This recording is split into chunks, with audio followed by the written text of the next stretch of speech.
So sa likod na po na yan, nandyan po yung Pundakit. Sa Pundakit po, nandyan po yung cove, yung mga island, mga beach resort na pwede nyo pong puntahan pag gusto po magdagat. So ito po. So hello po, ito nakita nyo naman po, may highway na dyan dumadaan yung mga sasakyan. So bypass road po yan. So ito pong property na ito yung binibenta. Ito po yung access road. Yan. Itong kabilang po ito ay nabenta na po. So may lot 6 pa po dito. Ayan, tingnan po natin yung mga muhon. Ang ganda ng view. Sa baba po ng view na yan, ng mountain na yan, meron pong river dyan, Pamatawan, which is puntahan ng mga turista rin po. Tapos sa likod po ng bundok na yan, nandyan po yung Capones Island. Nagsasa, Anawangin, ayan po. So ito po, may muhon na po dito. Pinasurvey po kasi ngayon nila owner para sa huling lot na for sale. Ayan po, muhon. May muhon po doon. Tapos meron din po doon. Yan, tingnan natin yung mga bawat muhon. May mga bandila pa po doon. Kung mapapansin nyo po, hindi po siya pantay. Pero ang gagawin po nila owner, papagawa po kasing gravel road to dahil na sold na po lahat ng mga property doon. May mga bandila pa po dyan kung makikita nyo po dito sa video. So ito po yung access road. Approved lot plan na po ito. May kanya-kanyang title na siya. So itong papakita ko sa inyo ay titled na po. So ito po yung pinakahangganan nung lot 6, 1,107 square meter. So ito po, puntahan natin sa baba.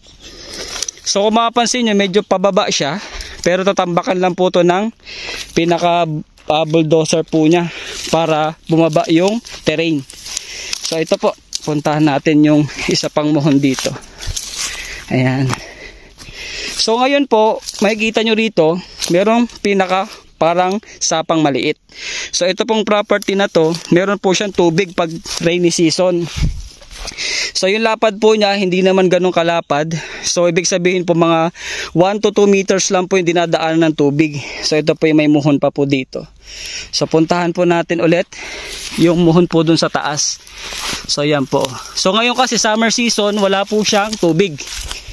Yan, makikita nyo naman po. So from here po, dun po yung National Highway. Pag dire-diretso po ito, papunta po dun sa malaking river. Papakita ko po sa inyo yung drone shot. Ayan. So yan po yung pinakamalaking river dito sa San Antonio, Zambales na Pamatawan na pinupuntahan po ng mga turista. So yun lamang po. Tapos, continue po tayo dito sa property. Ayan. Ayan po, isa sa mga owner po siya. So, akitin po natin. Ang kagandahan lang po dito, pwede kayo magawa dito ng parang pinakabahay nyo na overlooking. Ayan po. Ayan po yung boundary nyo. Punta po natin yung muhon. So from here, mas kita nyo po yung pinaka wide ng bundok. Ayan. So dito po nagtatapos yung pinaka boundary. May muhon, tapos papunta po doon. Meron din sir na. Yun yung pinaka cone. So may electric na rin po dito. Ang maganda na po sa property na to, maganda po yung terms nila owner. So kung interesado po kayo, i-message nyo lang po kami para ma-send po namin yung full details. So ito po, may muhon pa po. So ang picture po na property papunta po doon. Para matrack po natin yung shape ng pinaka-lot plan niya. Tapos mag-send din po ako ng sketch lot plan sa drone para makita nyo rin po. Ayun, hikita ko na siya. Ikot lang po tayo dito. Ayan, so yung way po dito, papunta na po yung sa river, sa Pamatawan River. Ito po, ito po yung pinaka-tusok, yung pinaka-cone, yung pinaka-dulo niya. Ayan po. Ayan, so lumang muhon pa po yung nakalagay. Pero ito po yung Tapos pag ano na po yan doon sa National Highway. Bypass road po siya. Wala na. So ayan po.